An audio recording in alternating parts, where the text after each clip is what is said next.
Hi, I'm Angie Pontani, the burlesque superstar who has spent the last 20 years shimmying and shaking around the globe. I've performed in showrooms, ballrooms, small rooms, and big rooms, every room except a mushroom. Along the way, I've met some amazing people, and I'd like to introduce them to you. Together, we will pull back the curtain to reveal what really happens behind the glitter, feathers, and tassels. So join me for the bump and grind.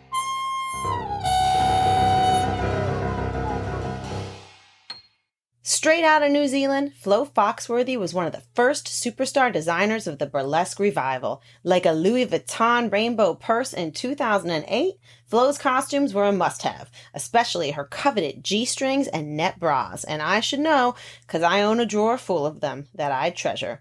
Flo perfected lines and lay-flat designs that attracted strip club dancers, professional bodybuilders, and burlesquers, all of whom kept her working around the clock.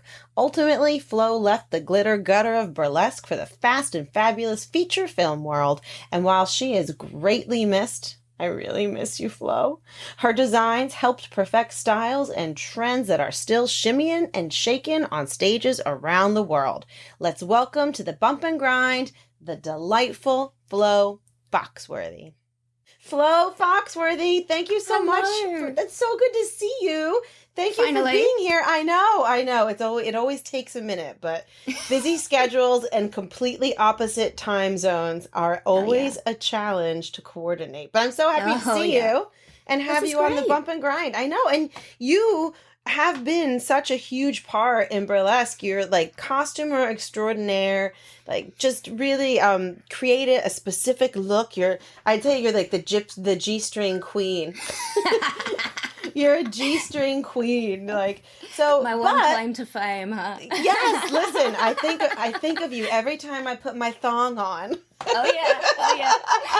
So many women across the world think of me when they put on their underwear. Yeah. No, absolutely. But so you're not doing burlesque costuming anymore. No, I'm not. It's so strange. And so, but was it a hard decision for you to kind of step away from the glitter and the glamour of burlesque? Yeah. You know what? It was and it wasn't. Yeah. It came at a time where I had been involved in burlesque and burlesque costuming for so long that I had burlesque burnout. Yeah. Like the truth of the matter is I did, yeah. And my side hustle, my full-time side hustle became my 100% full-time job. And that is what you're doing now. That's just what I do now, yeah. But I love it. I'm very happy. Yeah. Well, I mean, you talk about what you do now, like it's just like, oh, and now this is what I do now. But what you do now, you are the head of soft textiles and costume department at the Weta. Yeah. Weta. Very good. I can't pronounce the most simple words. And then when I'm like, how would they say this in New Zealand? Weta workshop. So that's amazing. Yeah. It's actually Maori Language Week here month here in New Zealand. So it's you're doing a pretty good job there. Thanks. Weta, and what does it mean? What does it mean? It's a little creature. It looks kind of like a giant grasshopper that bites. Okay. Yeah. Oh my. No, they're very cool. They come in all sizes, from quite small up to the cave dwelling ones, which can be really big. Wow. They're pretty scary looking things, but yeah. You guys don't mess around with wildlife. You're like, Oh no. Hey, we're not as bad as Australia, though. It's true. They're the absolute worst. It's terrifying. It's literally terrifying. But so, wait to, I can't even say it. There's something wrong with me. You guys do amazing, like you're doing full feature, serious business costuming for films. Yeah. We've been around for over 20 years now. Over 20 years, yeah. And the company sort of made their name initially with the Lord of the Rings movies and just sort of went on from there, yeah. That's amazing. What was your first project with them? Do you remember? My first project, I was very briefly a dresser on set for one of the Lord of the Rings films, very briefly, dressing the giant rugby playing guys in their orc costumes, you know. That's That's amazing. Was it intimidating to go into a film set of such, like, that's a film. That is a film. It was huge. We were shooting at night, and it was on this big quarry, a stone and rock everywhere, and then there's these hundreds of extras in their big, scary Urukai costumes, and it was crazy. I'm just tiny. I mean, I'm little. Yeah. So am I. Going around with my tiny little spray bottle trying to refresh these guys in between takes. Yeah. But then I started properly with the company in 2007. Okay. And I've been there pretty much ever since. Well, that's been quite a while now. Yeah. Around the time that I actually started becoming involved in burlesque as well. Yeah, right. Yeah, for sure. Because 2007, I feel like that's when I first started hearing of you. And then, like, seeing these G-strings. I remember Roxy was the first one, and I was like, look at that. Look at that. I need that. But so when you're on these film sets and everything, do you find, do you think anything in your burlesque experience, we'll get into your experience soon because you were a performer as well as a costumer, has it helped you in a sense in this realm? Because I always say, like, burlesque is so rough and tumble, and then you get into these film situations where it's very, like, super professional. There's billions of people working on them. Everybody has a job, and there's all these tiers, and you got to go through this and this and this. But I've always feel like sometimes, like, the glitter and the glamour and the grunt work of burlesque helps you to deal with any situation. That's my own personal opinion. But did you feel that it helped or hindered you in any way when you got into this amazing arena? You are 100% right. You really are. Yeah. It's coming from where I started, which was, of course, making stripper costumes and then burlesque costumes for years, and moving into film. It really did help. I learned so much about dealing with a wide range of people. Yeah.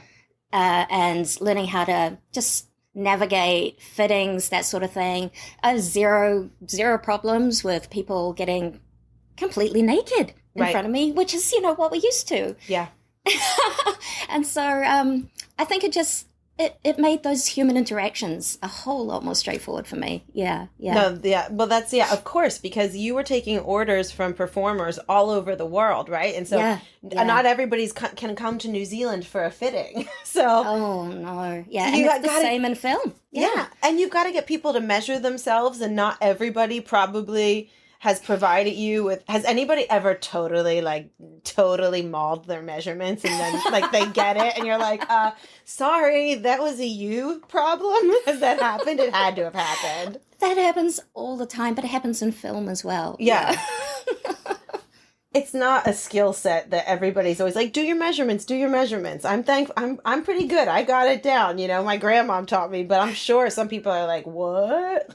Yeah. And no matter how much you try and step them through it, it's a hard thing if you've never done it before. Oh, yeah. So had you always wanted to be in costuming and the creation of theatrical garments? Is that what you aspired to always? As a kid, I wanted to make stripper costumes, Specifically. Yeah. No, it sounds crazy, but you see those glamorous flashes of strippers and showgirls in movies when you're a kid. And to me, it's the epitome of glamour. That's what I wanted to do, and when showgirls came out, I wanted to have the job of making the costumes for the showgirls, like the girl in Showgirls. Yeah. Yes, completely. Like, that was my job. I wanted that job. Yeah. Rhinestones, sparkles. The whole nine yards. That was it. Yeah. Has anybody ever come to you with something and because I know for myself, like, I like to make things. I can't make them nearly as well as you, but I can't imagine like making something that I don't like. Like, have you ever had an aversion to, or even now in film, like, you love to make this spangly stripper costume. Somebody's like, okay, we need an ogre costume. Does that like go against your natural grain? I like to think I'm pretty open-minded. Yeah. The only thing that I ever found difficult, because I had no context, was very early on, before I started working film and almost before I started working with the strippers and performers. I was making just these tiny G-string bikinis and selling them online. I think my first website was around 2000. So it was a really long time ago. Yeah. And I used to get requests from men who were looking for the male equivalent, which is just like the tiniest little pouch. Yes.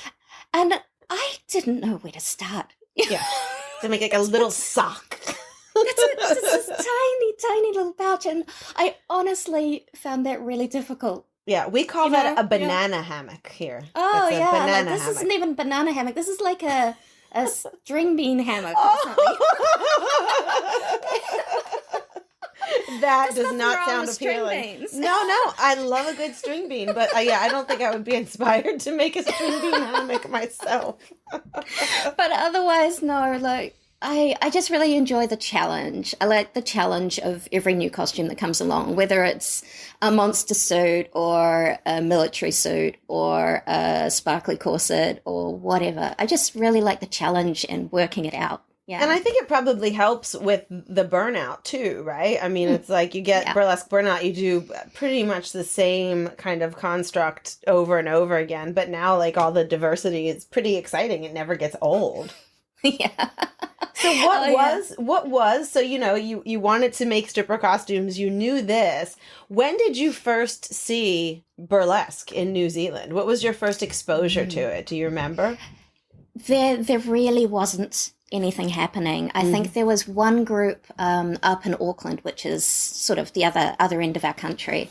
And that would have been around 2007 when I moved back to New Zealand from Sydney. And I knew that this is what I wanted to do. And I knew that it was happening in the States. Yeah. I'd heard of the Velvet Hammer and, you know, like internet was still pretty patchy in those days, but I could just dig through the internet for hours trying to find any reference to modern day burlesque. Wow. And old style, you know. And it was so limited. There were little bits on the internet. I mean, you were one of them. Yes. And then a friend of mine, an artist, Simon Morse here in Wellington, he also had the same interest, and he introduced me to a former girlfriend of his, Eva Strangelove. Yeah. And she and I met, and it was just, we were totally in sync. We brought in another girl who had been a stripper for years, and she was also really, really interested, and we created a group called the Sisters of Strangelove, and that was really the first time burlesque as such had been performed in Wellington. That's crazy. Yeah. That's so exciting. Yeah. And what kind of shows were you guys creating?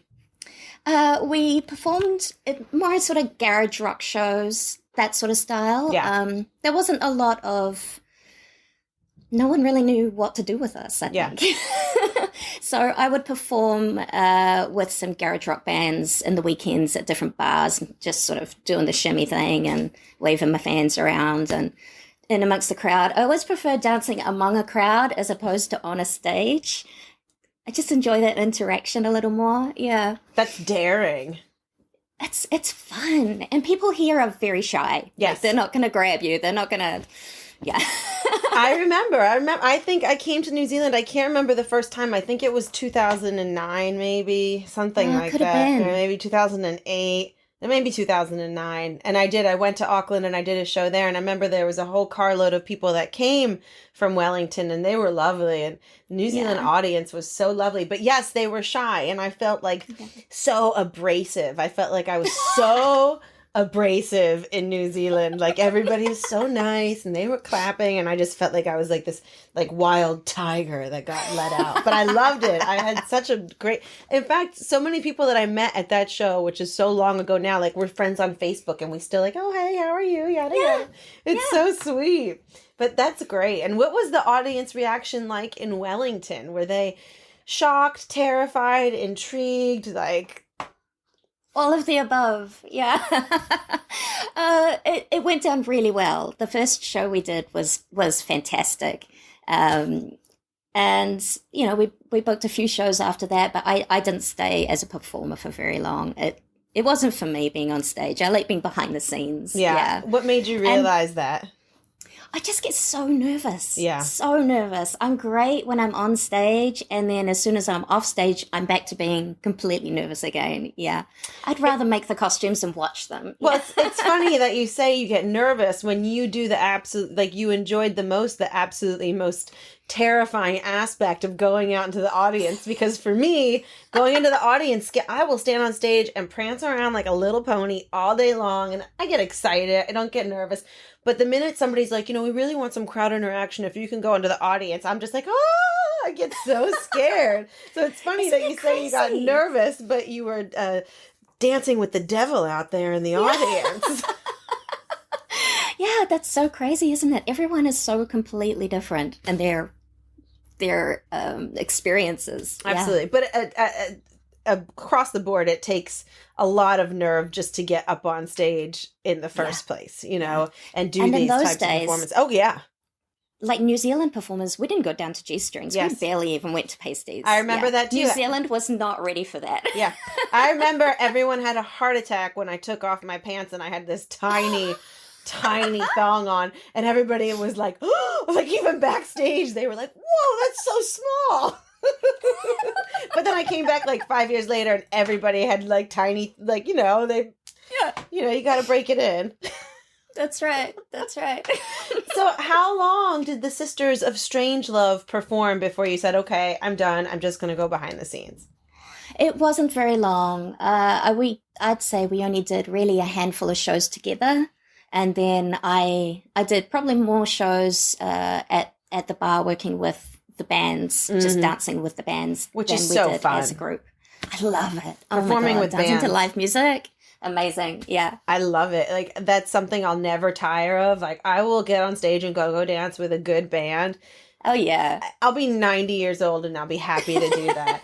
It's so fun. And there's no structure. You can do whatever you want. There's no pressure of, I have to take this. Even when I do burlesque with a live band, it's just so freeing because you're not bound by anything. You're just wild. It's just the energy. Everything is different. Oh, yeah. Absolutely. I love it. Yeah. So as you saw the scene kind of explode, did you ever regret walking away from performing as it became so much more commonplace and so popular in New Zealand? No. I made the right decision for me. Well, you certainly did. My G-strings agree with you. And I will be bribing you to make me more throughout the whole course of the interview. So when you stopped performing and you turned all of your attentions then towards making costumes for burlesque performers, did you see a gap in the market, or was it just like, you know what, this is what I should be doing, I'm going to be doing, or were you like, nobody's really doing this, Yeah, that was basically it. Because I had, for the maybe almost 10 years before then, I had been making stripper costumes and G-strings because no one else here in the country was really doing it. I think there was one other guy in the country up in Auckland making costumes for strippers. That's how it was. So I knew I could do better than the pieces they were picking up from those mail order catalogs or just dancing in lingerie from the department stores. Yeah. And so that's what I did. I spent a few years working as a bartender in a strip club as well. So it was like the on-site dealer for the girls. Yes. I have 5 G-strings in my bag tonight. How did you go? So I imagine then, of course, you started locally, right? Like where you were bartending, New Zealand performers. When and how did you make the jump to going global? Was it conscious? Were you like, I have a business plan. I'm going to, get these performers in America and Europe. How did you jump the ocean? I got really ballsy and I just emailed Catherine Delish and told her that I make the best G-strings. Yes. I know. Yeah. And she was so lovely to me. She really was. She's incredible. Yeah. So I sent her a few and we sort of communicated off and on for a while. Yeah. And she said, you do make the best G-strings. And then she sort of put the word out and then other people would get in touch with me. And that's sort of how it went. And social media, of course. Yeah. Is a huge part of it. But at that time, social media wasn't even what it is now. It's like if it was what it is now, like You would be in It's the like department. MySpace. Yes, completely. Yeah. Mm-hmm. That's it. Yeah. Yeah, now it would be I always think about that. I'm like, wow, if social media were like what it is now, when the resurgence happened, it would have been a bit of a different story. But it would have been a whole different thing, though, because I feel like the lack of social media made it more exciting. You had to see it and experience it. You had to do the work. You had to do the research to really figure out what in the hell you were doing. And you had to reach out to Catherine Delish and do really like ballsy things like that to make things happen, you know? Yeah.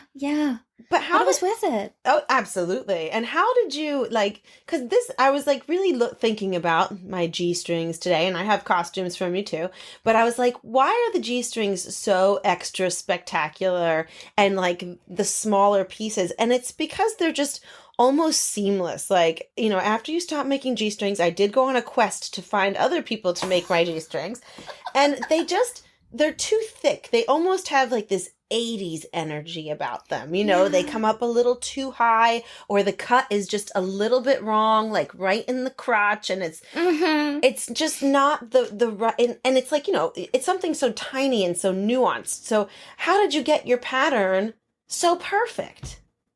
It's crazy, isn't it? Yeah. Yes. Like I would always have people either loved them or loved them, but it's just a little bit too narrow in the crotch, or it's just a little bit too wide. So I was always constantly just trying to refine it. It's down to like quarter inches, millimeters less, you know? Yeah. I'm sure. But I was obsessed for years with making the perfect G-string. It kept you up at night. You did.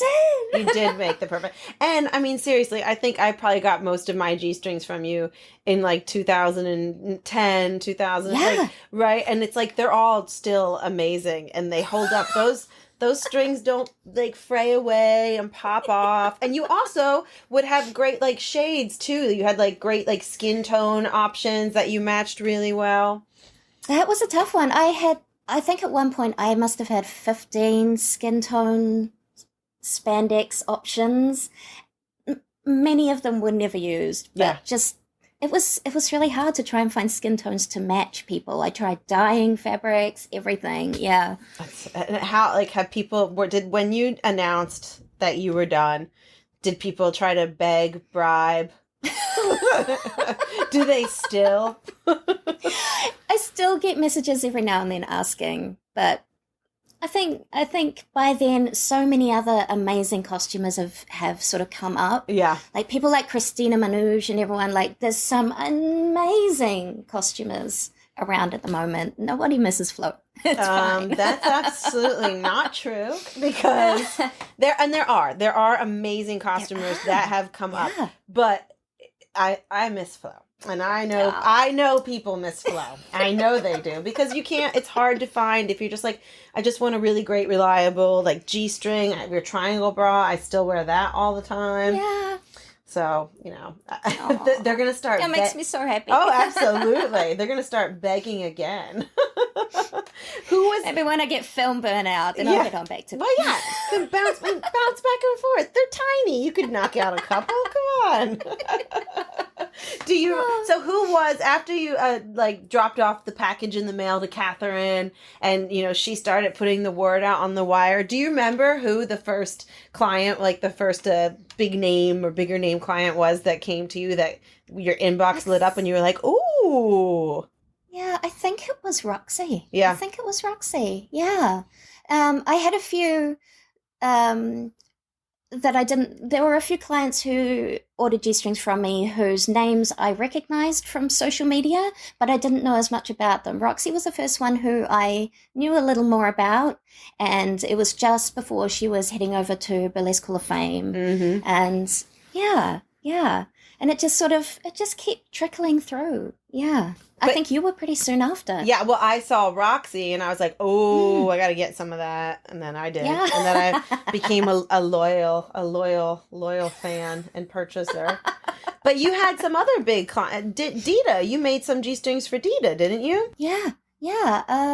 I've been making G-strings and panties on and off Adidas for around 10 years, I think. Yeah. Yeah. And again, through Catherine. Yeah.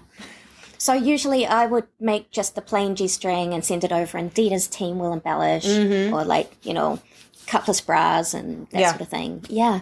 Yeah. I have pasties from like going through my Flo costume collection of that beautiful orange panel skirt set that I got from you. Yeah, they're so gorgeous. And that G-string that you put these gorgeous like gold, I think they were like hand beaded fringe like all across the butt. Yeah. I still wear that one all the time. What was one of your favorite full creations that you made? I made a full... It was white and sheer, a gown, bra, panties, everything for Sena King in Australia. And I got to use some Swarovski color that I'd never used before, Crystal Moonlight. Absolute favorite now. It's stunning. It's somewhere between crystal and AB, and it's just subtle and elegant and kind of vintage feeling.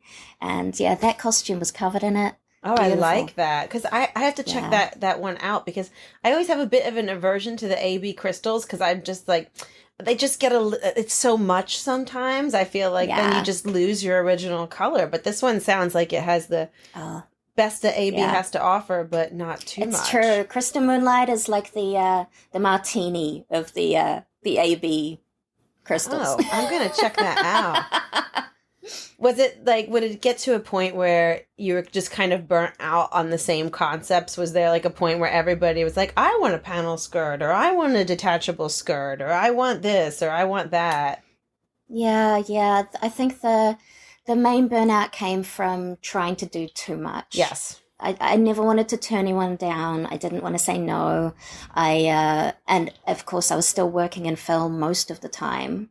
There was, I think, about a year or two around that 2010 stage where I was just full-time in my own workroom doing burlesque costumes. But other than that, I was always doing both at once, both film and burlesque, and it was all too much. I would go and do a 40, 50-hour day at the workshop and then go to my studio and work for another few hours, and then every weekend. And it got to the point where I just couldn't keep up, and I was starting to let people down, and that's a time when you really need to step back. Yeah.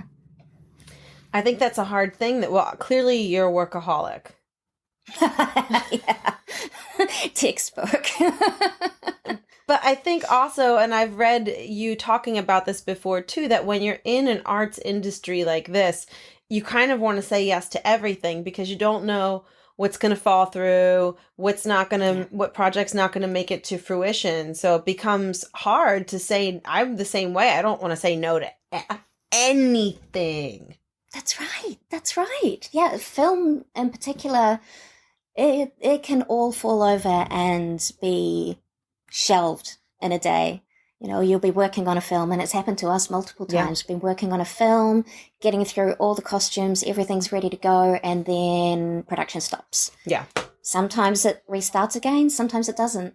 The first film that I worked on officially, that happened too. We were making some awesome costumes, and then the writer's strike happened, and then the director had to go on to another project, and then the project just collapsed. Yeah, so all of that work will never see the light of day. Yeah. That's so hard. That's it. So you have to have your side hustle. You have to have backup all the time. No, absolutely. And I agree with you. And I do think that is a hard thing. And it's, I had a similar experience like after I had my daughter, and I was so busy all the time, and I always say yes to everything. And then I just was like, I can't do this. And saying I can't do everything was such a hard thing for me to accept inside my own head, because I felt like, oh my God, I'm letting people down. I'm not being the best Angie Pontani when I go here. And that's so sad, because I feel like I've worked my whole life to have this really good, solid body of work. And so you're your own worst enemy sometimes when it comes to, not you, but me. You are your own worst enemy, Flo. But right? I mean, it's a hard decision to make. How did you make it? Were you sad? It's like, for me, it felt like a defeatist moment, but ultimately I realized I was right. Yeah, no, I I was so stressed all the time. I felt like I was running on adrenaline. And it got to the point where I just didn't want to look at my emails. I was too scared to look. It felt really heartbreaking because it was something I had worked so hard to achieve and put so much of my life into it. And the scariest thing for me was that my name was so deeply entwined with burlesque costumes. I had this realization, like, who am I if I'm not Flo Foxworthy making burlesque costumes? Who am I? How weird is that? And I think that was the driving force behind me making the decision that I needed to step back. Yeah. And just live life for a little while. Yeah. Sometimes the lure of success can be so, again, and everybody wanted a Flo Foxworthy, everybody's like, where did you get that? It's like a status symbol in a sense, and I feel like that you were one of the first burlesque costumers where it became a status symbol to get the Flo Foxworthy, It's just so crazy because it never felt that way to me. I was just doing, making my G-strings, making my pretty things, and sometimes people would post photos. Maybe it's because I'm on the other end of the world. It just didn't feel quite that big. Maybe. I was just doing what I love to do. Yeah. Well, you were also so busy and so immersed in what you had to do, but it was kind of a thing. Like, okay, it's a status symbol. You need to have your Flo, all the best, all the biggest. They've got the Flo on their bums, so you've got to get your Flo. I see costumes now, like every year, the costumes are becoming more and more elaborate and more dripping in jewels and clever in the way that they're created. And I just love seeing what's happening now. It's amazing. It is kind of amazing to see the evolution of the burlesque costume. And I mean, like, even if you, like, when we started here in New York in the 90s, you could go to a vintage store and buy a gown and put a zipper, this tearaway zipper in the back, and nobody thought twice.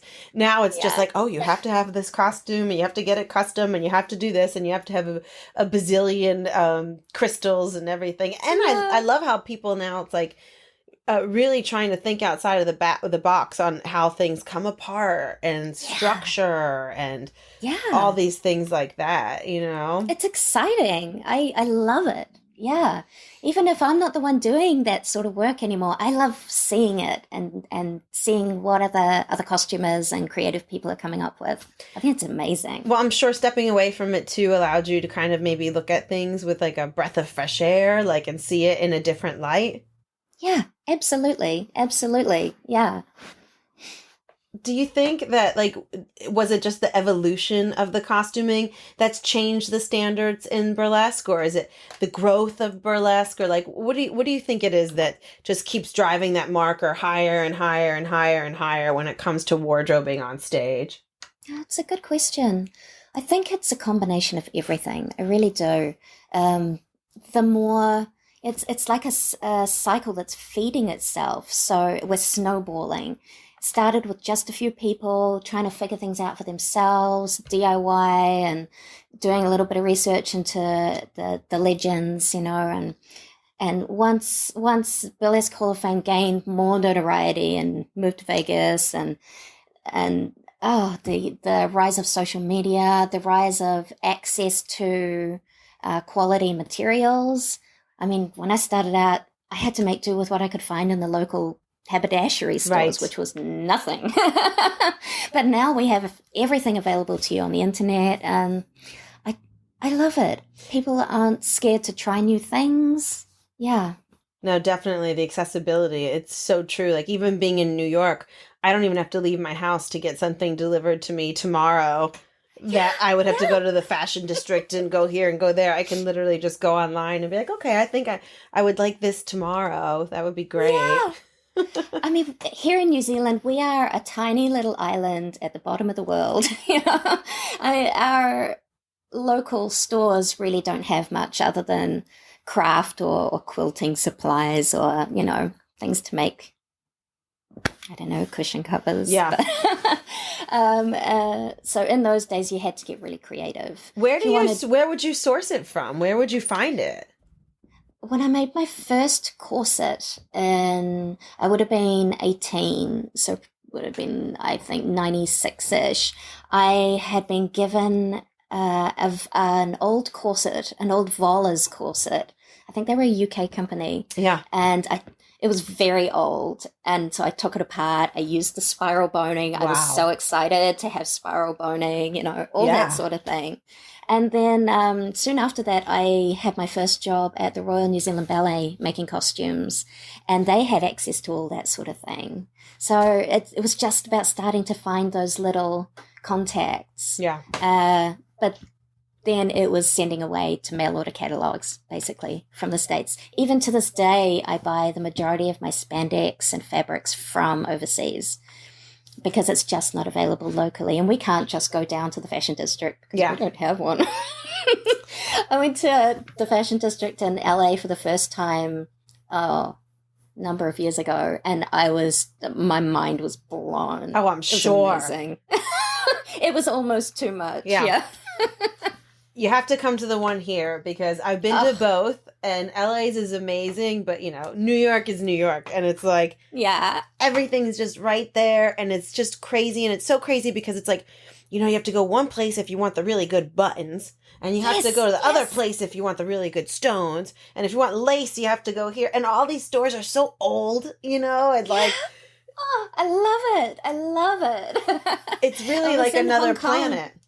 Yeah. Oh, yeah. I went to Hong Kong for a job and was there for about 4 weeks, and they have the most insane textile district. Yes. And I was walking around with one of those little wheelie suitcases behind me, just shop to shop to shop to shop. It was awesome. Yeah, and it's good prices in Hong Kong too, right? Yeah. I mean, it's like really affordable, and you've got to stock up and get it.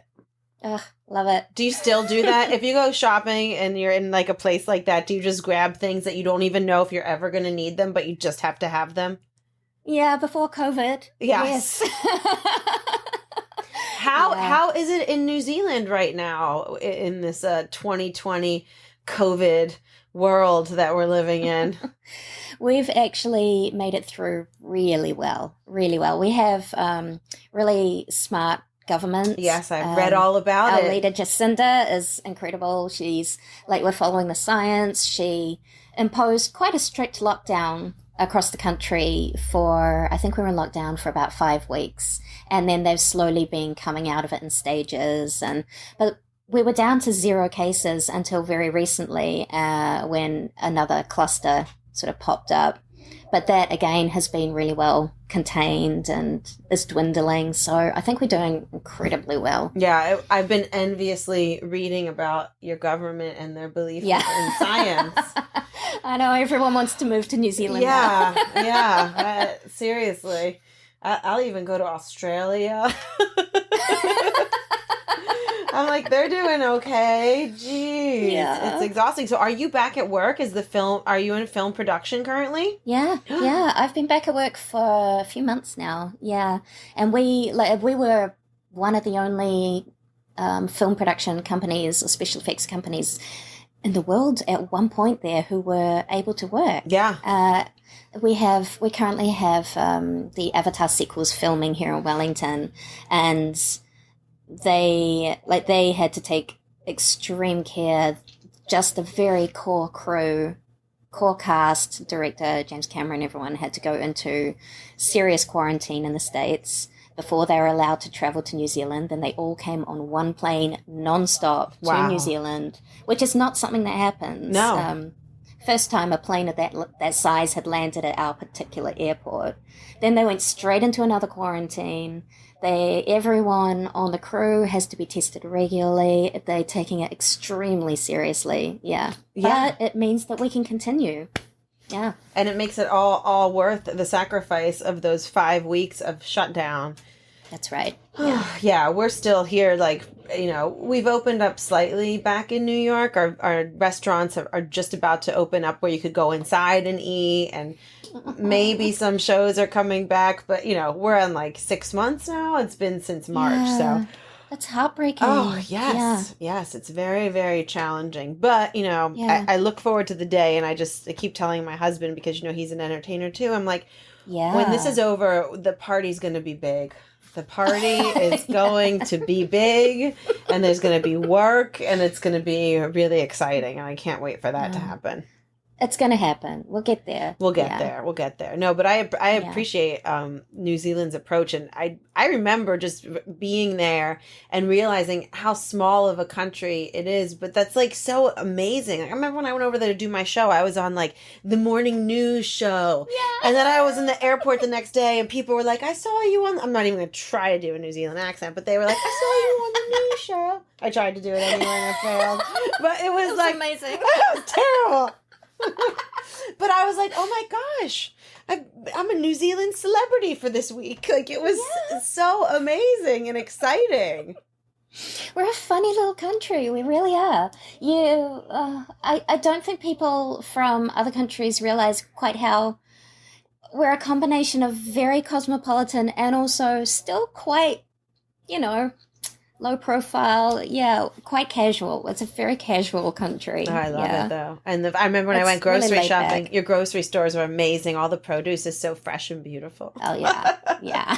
Did you find that New Zealanders, when you were doing the costuming full-time and doing burlesque costuming, did New Zealand have its own style of burlesque or its own, like, I find, in my opinion, that different areas, different countries, different states and cities, they kind of always have their own little flair. Did you feel that? Oh, definitely. Definitely.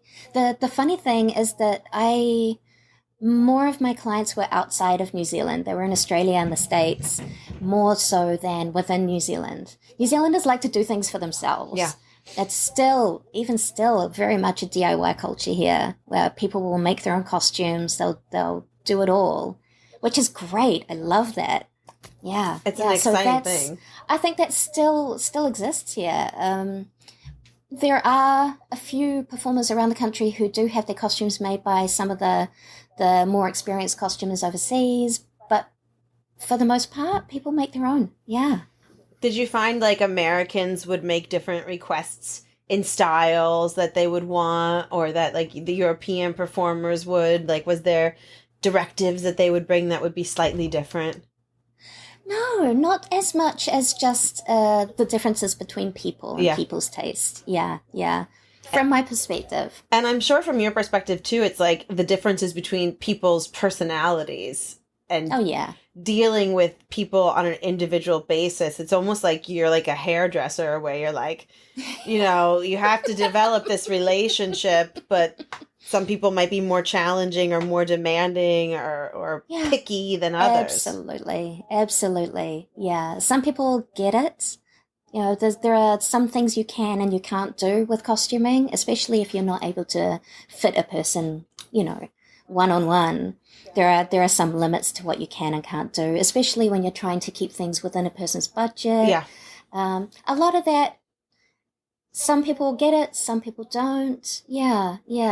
Getting into the idea of budgets and trying to rein in the ideas to create something that fulfills the performer's creative ideas, but within what they can afford and the time constraints and that sort of thing. That was one of the hardest parts, I think. Oh, I'm sure. Yeah. What was that? Managing people. Would that be your first, like, when someone would come to you with a costume, would they say, I want this, this, and this, and then you would say, okay, well, that's going to cost X amount? Or would you be like, tell me what you can spend, and then we can kind of build it out from there? What was the best approach to that? I found the best way was to give options. I could say, well, we can do this. At this level, it would be within this price range. If you want to take it up a notch, this price range. If you want to go all out, it's going to be up here somewhere. Yeah. Yeah. And I felt that was the best way to really show people, give them an idea of exactly what they were getting. One of my best tricks was I had a little plastic baggie with 100 SS20 rhinestones in it. And, like someone will say, oh, just a couple hundred rhinestones. And you say, okay, This is 100 rhinestones. And it looks like nothing. And that, I think, would help to really make it click. Yeah. That's very smart, because if you've never looked at 100 rhinestones in a bag, Yeah. you It's very disappointing. Oh, yeah. I learned very early. I was like, get bigger rhinestones. Get bigger rhinestones, because, oh my God. Yeah, yeah. And I also started mixing. I would get like some Swarovski, and then I would just be like, just give me the glass, whatever. I'm just going to pepper it in. Do you think it makes that big of a difference? That's perfect. It's the best way to go if you want to get as much bling for your buck. Yeah. Yeah. And not every costume has to be about bling. There are so many incredible costumes that don't have a single rhinestone on them. You know what? Somebody told me once that a lot of the costumes that Bob Mackie made for Cher, there actually are a lot of acrylic stones, which, like for me, I reached this point where when I started, I was totally going to the craft store and getting acrylic stones and putting them on. And then now I'm like, what? You're like putting a piece of plastic that has no multifaceted glow. Like, it's a sin. But they said to me, it's terrible. But they said there's a ton of acrylic stones worked into a lot of the Bob Mackie costumes that he made for Cher, because otherwise they would have weighed like 7 million pounds. That's right. That's right. Like, how strong, how physically strong is Dita to be carrying those gowns around, And then throwing them on the floor. Yeah. And looking perfect while she does it. Yes, absolutely. Do you think that there's an overemphasis of like crystalline and kind of being this perfect glamour doll? Absolutely, absolutely. An amazing costume doesn't make an amazing performer. It's just something that the performer is wearing for various stages of their act. Like, it still needs to be all about that performer. Yeah. Yeah, that's absolutely all the rhinestones in the world won't change that. No, it'll make a pretty picture, but it's not going to really connect. Julie Atlas Muse, the amazing performer, always says, sparkle from the inside. She's so right. She is so right. Oh, I love Julie. And she's amazing. Yes, right. And you don't need it for everything. I will say, like, a costume can be structured in so many ways, and you know this, but it doesn't have to be covered in rhinestones. It just has to be well made and come off nicely and look good on stage, but you don't have to spend $1 bazillion, right? No, it should just be there to emphasize the act. Yeah. Do you, I feel like when I create something, I kind of get a developmental attachment to it. Was it ever hard to or even now with the film work you do, you spend hours and hours, you put your blood, sweat, and tears, you get carpal tunnel making these creations. Is it hard to send them away, never to be seen again? I honestly, by the time we're ready to pack it up and send it, I'm ready. I've done my dash with it. I've had my journey with that piece of art, that costume, and it's time to send it on its way and let it live its life. Yeah. I'm sure you would kick them out the door. That's it. Getting a chance to see them on performers or on screen at later dates is always great. Oh, I'm sure. But there's that little bit of detachment by then. And because there's always another new one coming in. Yeah. There's always something new to be working on. Yeah. Do you ever think about, and especially when you're taking all these orders and for burlesque costumes, which was relatively a smaller scene at that point in time, ways that you would make something different so that it wouldn't be everything looking the same? I know people's requests are different, but did you make a conscious effort to say, well, I want to make this a little bit different so it's not exactly like this or like this or like this, unless it was a standard piece? Because I remember you had 3 or 4 standard styles of G-strings. Yeah, yeah. Well, they were my biggest seller. Yeah. Just the 3, 4, 5 styles of G-strings, the net bra, the little cupless underwire bra, and the panel skirt. They were my bread and butter pieces, Just so many of those, countless. I have no idea how many of those I've made. I'm sure but 1,000. When it came to costumes, I guess there's only so many ways you can make a burlesque costume different without getting into the really, really technical stuff. Yeah. And without having that direct access to the client and not being able to fit them in person, I think that made that sort of work just that little bit harder to get right. Yeah. So I will say I did tend to stay pretty much within some slightly more regular confines. Yeah. Did you ever, like, were you ever, scrolling on the internet at night and see a G-string or a panel skirt or something like that and say, oh, wait, that looks exactly like mine, except I didn't make it? Oh yeah, all the time. All the time, especially on Etsy. Oh, Um and they would be the seller was more often than not someone that I knew had purchased directly from me on more than one occasion. So that sort of thing was pretty regular. But what are you going to do about it? yeah. You know, you can't hold a patent on a garment. That's unless there's something pretty crazy about it. Which, funnily enough, I'm actually involved in a patent thing at the moment for a garment I created. But What is it? it's not exciting. It's to do with performance capture. Yeah. Really not exciting. But you know, there's only so many ways you can make a G-string. Yeah. Not everybody. And there's also that convergence of ideas where many people at once are going to have that same idea. They may all be executing it themselves in total isolation, and then all of a sudden, somehow, it's just come into the world. Yeah. So, look, it's awesome if people wanted to be inspired by something I made. That's amazing. That's crazy. And you can't take offense in the end. Yeah. It's not worth getting worked up over, right? No, because I have more than enough work for myself. So...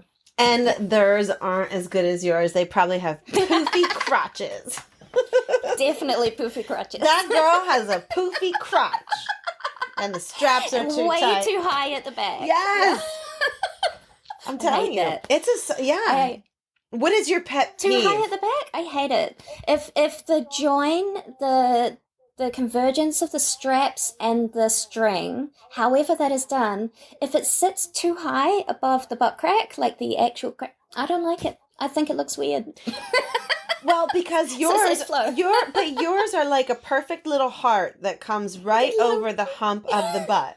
So it's it's like if your butt was going to be put in a picture frame, it's like you're the best framer. Like, and it does. It just. And you never fit me in person ever, but all those thongs they're not too tight on the side, so you don't get that thong like side, because I cannot stand that. Yeah. And they almost just disappear. So they're so naughty, like they're so tiny, but they're so good. Oh, I love it. I love them. So I'm glad that you love them. I'm literally sitting they're like 20 feet away from me in my costume closet right now. So you also, in addition to outfitting burlesque performers, you had a steady business, I'm assuming at the same time, outfitting bodybuilders. Yeah. How did that happen? So similar. Right, it is. They are so similar, yeah. In fact, some of the bodybuilders were way more into their rhinestones and actually more comfortable paying for the work that goes into the rhinestones than burlesque performers could be. I guess because bodybuilders are used to having to, they've got $1,000 bikinis easily. Mm-hmm. And they work so exceptionally hard to get to that point, And again, it was more of a tier system. I did a lot of bikinis for very new bodybuilders doing their first competition, and so I would always suggest to them, maybe start small, and then if you take along to the next competition, we can always add a few more rhinestones, we can change up some straps. Like there were a lot of crossovers, but they were also very different beasts, the burlesque costumes and the bodybuilder bikinis.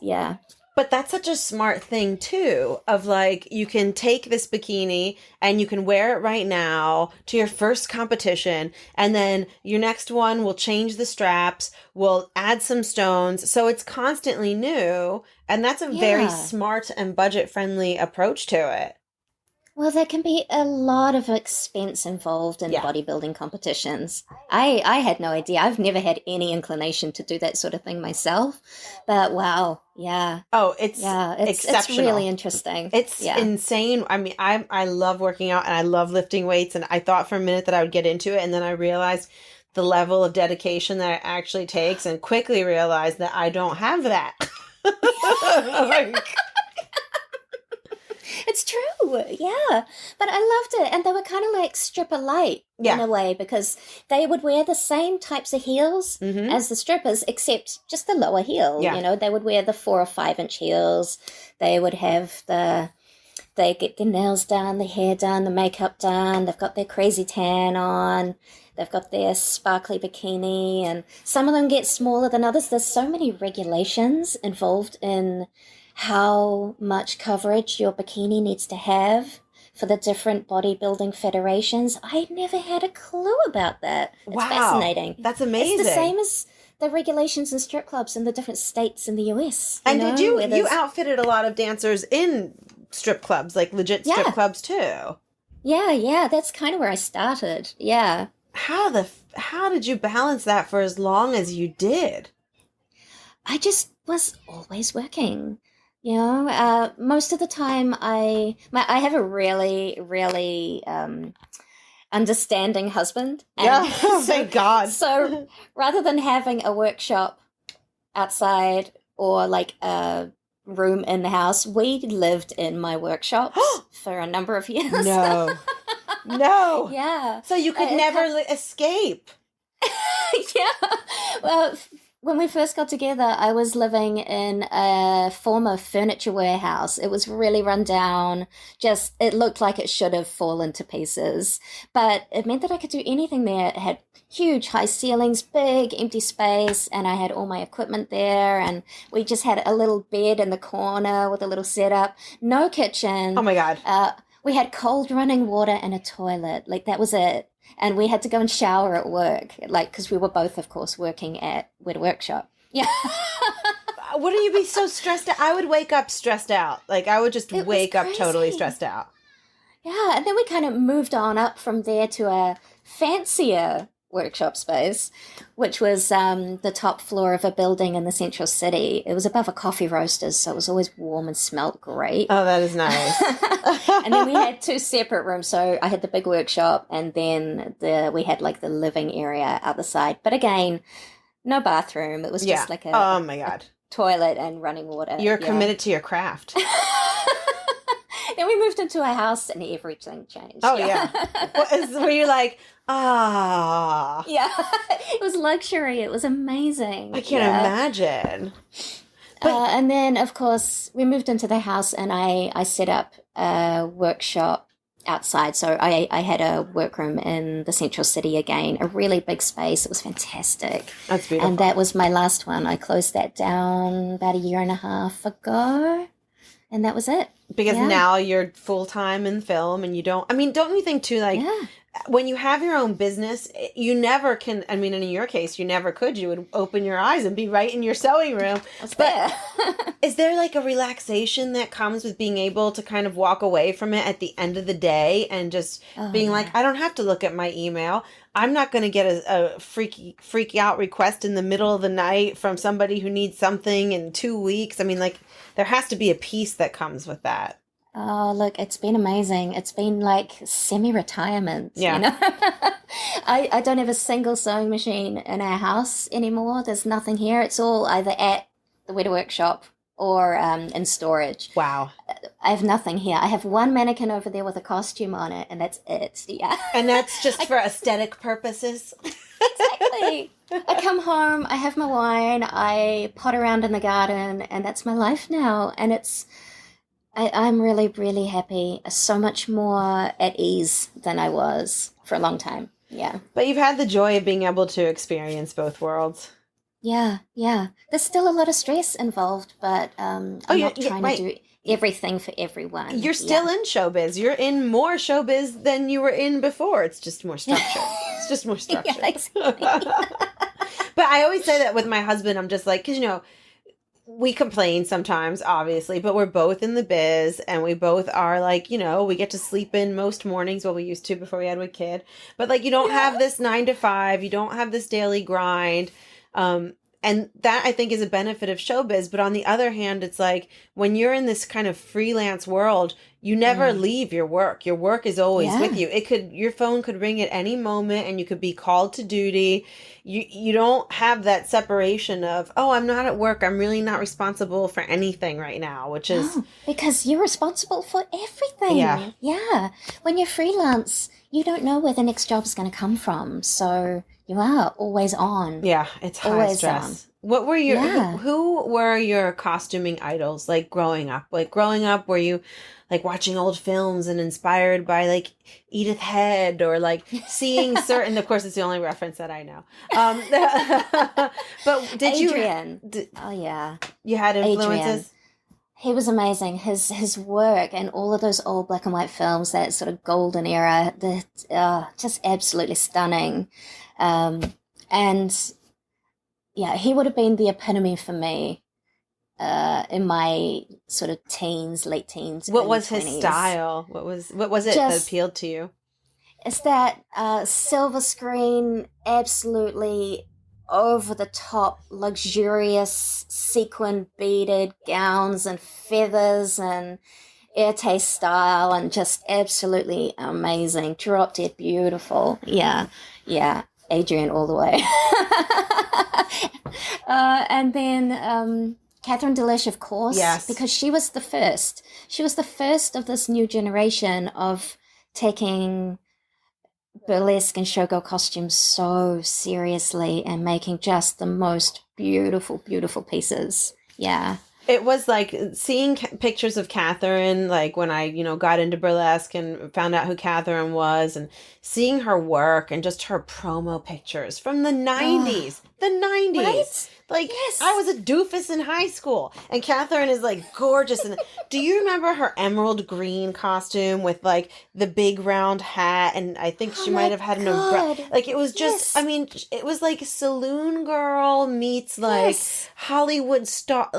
Just my brain exploded.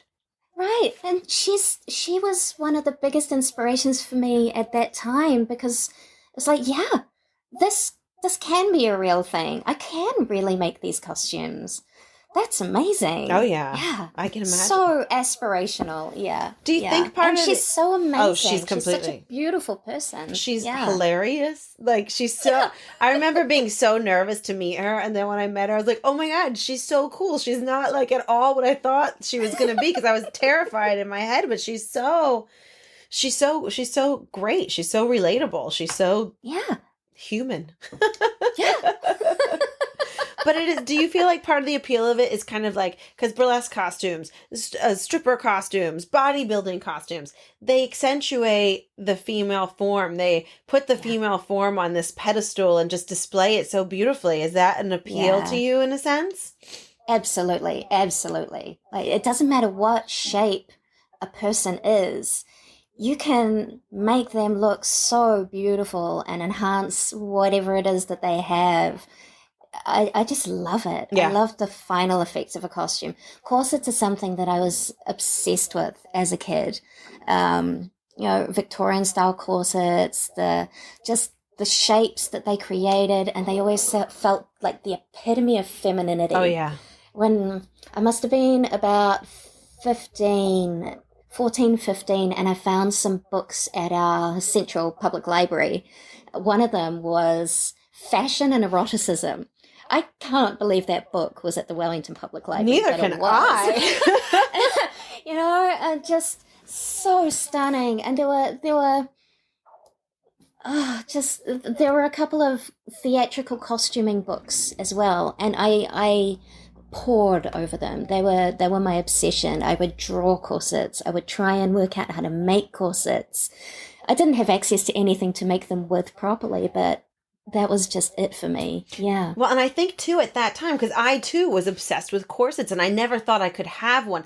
They weren't accessible. Like, first of all, they were like $500 if you wanted one. Yeah. Back in the 90s or early 2000s, you would have to go to a special store. You would be spending at least $400 or $500 for just a basic, corset. it's not like you could find them like you can now. And I mean, they're not as well made if you get a cheaper one, but you still can achieve something that can give you that shape. I think they were very mysterious and endearing, and like, just, you're like, if I could just have that, I can create the perfect look from that one article. Oh, and man. that really was Catherine too, who brought that, I feel, into the burlesque realm.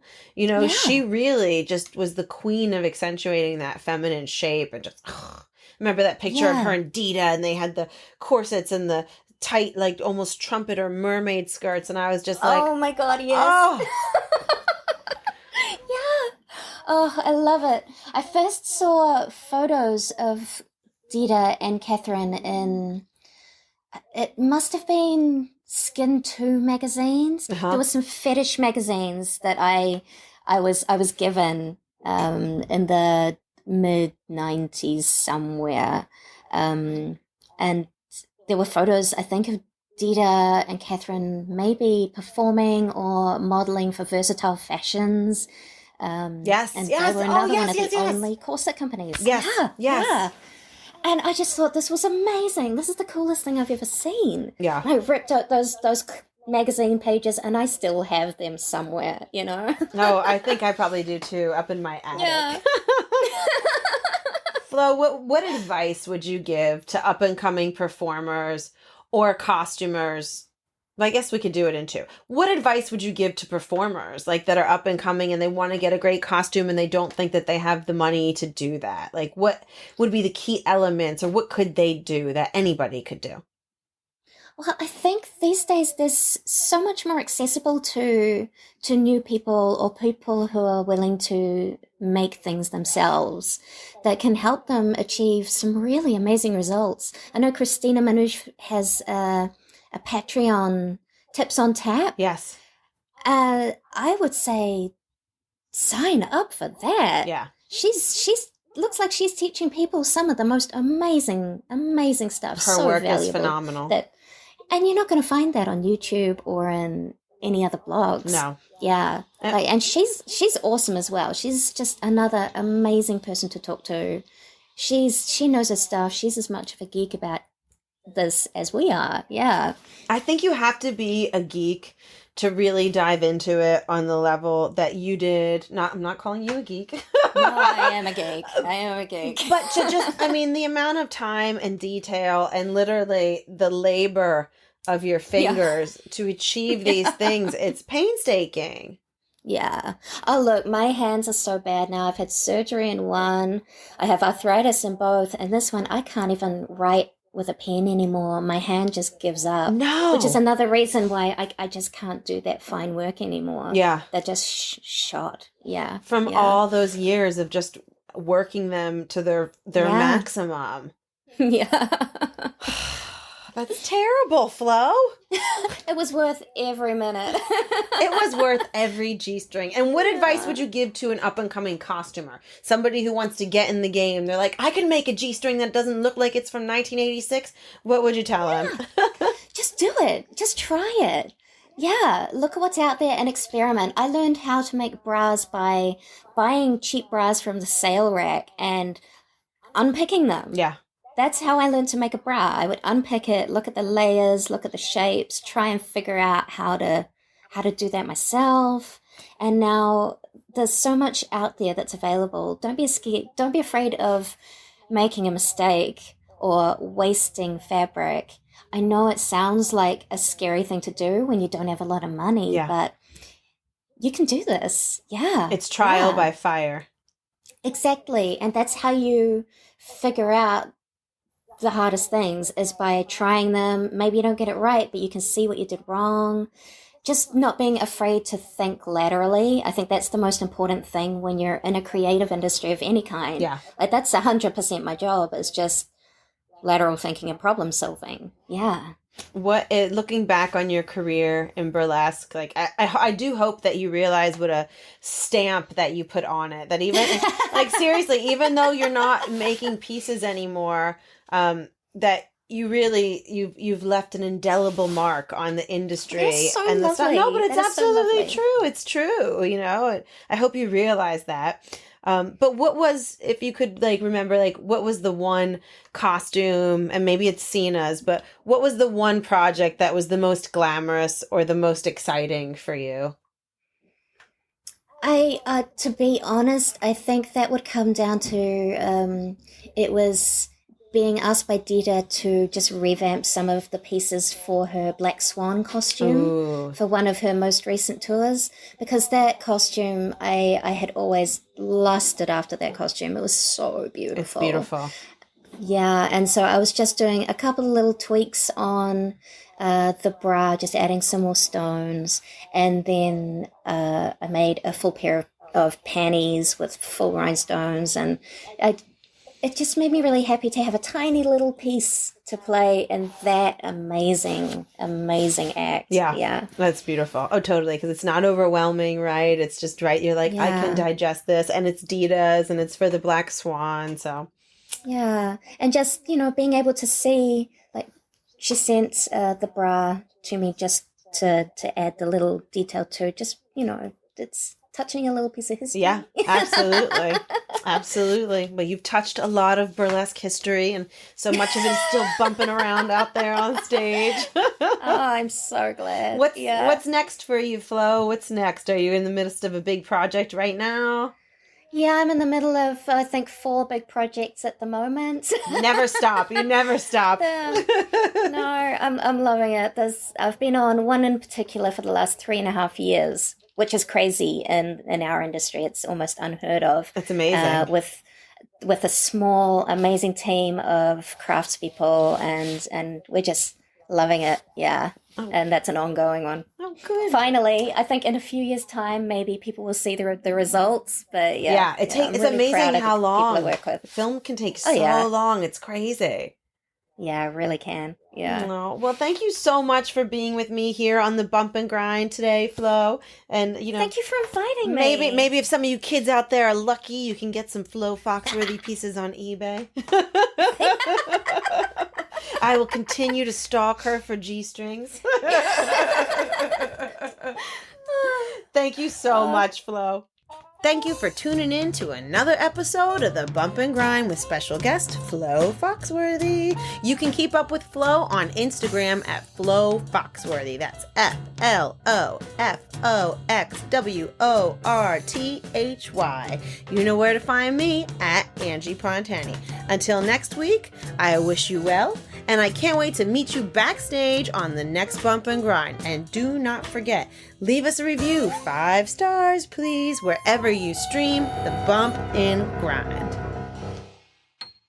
This has been a Giant Panda King production. You can find us at giantpandaking.com and on Instagram at giantpandaking.